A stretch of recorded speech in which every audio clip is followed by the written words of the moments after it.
The fluorescent lights of our accounting department hummed with the usual Monday morning energy.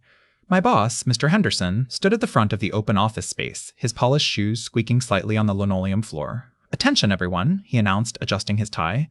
"As per our new efficiency initiative, we're implementing a zero-tolerance policy for errors. From now on, any mistake on reports, no matter how minor, will result in immediate disciplinary action." I leaned back in my chair, stifling a sigh. Henderson had been promoting this excellence at all costs mentality for months, and it only seemed to make everyone more stressed and less productive. I glanced at my coworker Maria, who was already nervously double-checking her calculator. By Wednesday, the tension in the office was palpable. Henderson called me into his office, his expression stern.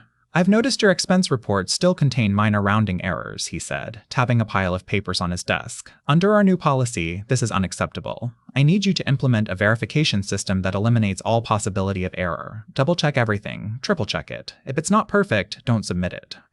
"But sir," I began, "the rounding errors are completely standard practice. They don't affect the totals in any meaningful way." "Standards are no longer good enough," Henderson interrupted. "I want perfection. If you can't guarantee it, perhaps this isn't the right position for you." The next morning, I began implementing Henderson's instructions to the letter. I created a 5-step verification process for every expense report, requiring signatures from 3 different colleagues and a detailed checklist of 47 items to review. I attached this to every report, regardless of complexity. When Henderson saw the stack of reports on his desk, each accompanied by a half-inch thick verification packet, his eyebrows shot up. "What is this?"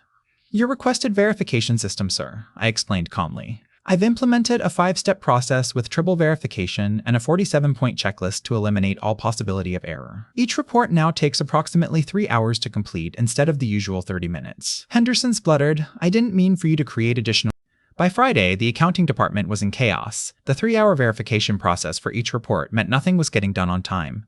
Other departments were complaining about delayed reports were now a week behind. Henderson called an emergency meeting. "This is ridiculous," he exclaimed, gesturing at the mountain of paperwork on the conference table. "We need to revert to our previous system immediately." "Actually, sir," I said, pulling out a copy of his original email about the zero-tolerance policy, "you specifically requested zero tolerance for errors, no matter how minor. The current system guarantees that. If you want to change it, you'll need to submit a formal request through our change management process, which, under your new rules, requires a 47-point verification checklist." The room fell silent. Henderson's face turned a shade of red I hadn't seen before.